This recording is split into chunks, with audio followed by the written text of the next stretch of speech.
క్రీడా ప్రపంచానికి ఫుట్బాల్ జ్వరం కోట్లాది అభిమానులు ఆసక్తిగా ఎదురుచూస్తున్న కిక్కుకు ఋతువులింగేందుకు తహతహలాడుతున్నారు.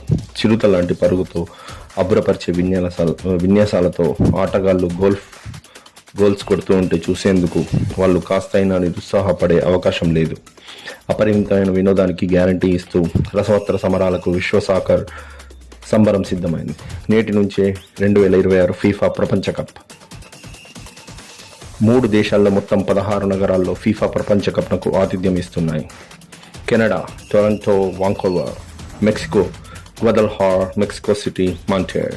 America Atlanta, Boston, Dallas, Houston, Kansas City, Los Angeles, Miami, New York, New Jersey, Philadelphia, Seattle, San Francisco, Bay Area. అత్యధికంగా 78 మ్యాచ్లకు అమెరికా ఆతిథ్యం ఇస్తుంది.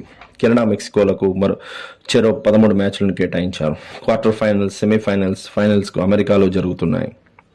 టోర్నీలో జట్లను గ్రూపునకు 4 జట్ల చొప్పున ఏ నుంచి ఎల్ వరకు 12 గ్రూపులుగా విభజించారు.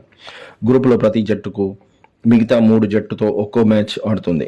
తొలి 2 స్థానాల్లో నిలిచిన జట్టు 3వ స్థానంలో నిలిచిన జట్లను 8 అత్యుత్తమమైన నాకౌట్కు అర్హత సాధిస్తాయి. విజయానికి 3 పాయింట్లు, డ్రాకు 1 పాయింట్కు లభిస్తాయి. ఫీఫా చరిత్రలో అన్ని సీజన్లు 23 మైదానాలు దిగిన దేశం బ్రెజిల్. జర్మనీ 21 ప్లేసులలో దిగి తర్వాతి స్థానంలో ఉంది. 3 ఆతిథ్య దేశాలు అమెరికా, మెక్సికో, కెనడా టోర్నీలు జరగడం ఇదే ప్రథమం. ఈసారి 4 దేశాలు, కొత్తగా 4 దేశాలు చేరాయి. Cape word, కురసావ్,